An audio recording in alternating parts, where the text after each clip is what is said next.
नमस्कार, तुम्ही पाहत आहात युनिक महाराष्ट्र न्यूज आणि आजची सर्वात मोठी बातमी शहापूर तालुक्यातून शासनाने कोट्यवधी रुपये मंजूर केले, टेंडरही झाले, वर्क ऑर्डरही दिली, पण रस्ता आजही मृतावस्थेत. नेमकं कोण वाचवतंय ठेकेदाराला आणि सार्वजनिक बांधकाम विभाग गप्प का? कसारा नॅशनल हायवे 3 ते वाशाळा, फुगाळे आणि अघणवाडी या मुख्य जिल्हा मार्ग क्रमांक 54 साठी 2023-24 मध्ये 50 लाख रुपयांचा निधी मंजूर झाला. कामाचे टेंडर ओम साई कन्स्ट्रक्शन या कंपनीला मिळाले. ठेकेदार राजेश फरडे यांच्या नावाने काम मंजूर झाले.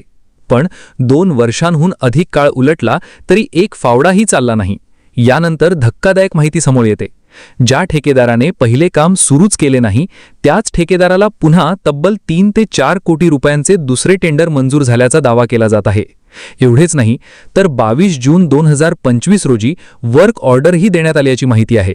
मग प्रश्न असा आहे, पहिल्या 50 लाखांच्या कामाचे काय झाले? काम सुरू नसताना पुन्हा त्याच ठेकेदाराला कोट्यवधींचे काम कसे मिळाले? सार्वजनिक बांधकाम विभागाने कारवाई का केली नाही? कोणाच्या आशीर्वादामुळे हा प्रकार सुरू आहे? शासनाच्या पैशांची जबाबदारी नेमकी कोण घेणार? सतत पडणाऱ्या मुसळधार पावसामुळे रस्त्यावर मोठ्या प्रमाणात पाणी साचले आहे.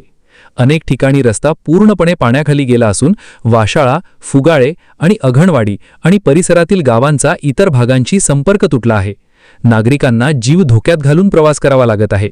शेतकरी, विद्यार्थी, महिला, रुग्ण आणि कामगार यांना मोठा त्रास सहन करावा लागत आहे आणि आपत्कालीन सेवांनाही अडथळे निर्माण होत आहेत.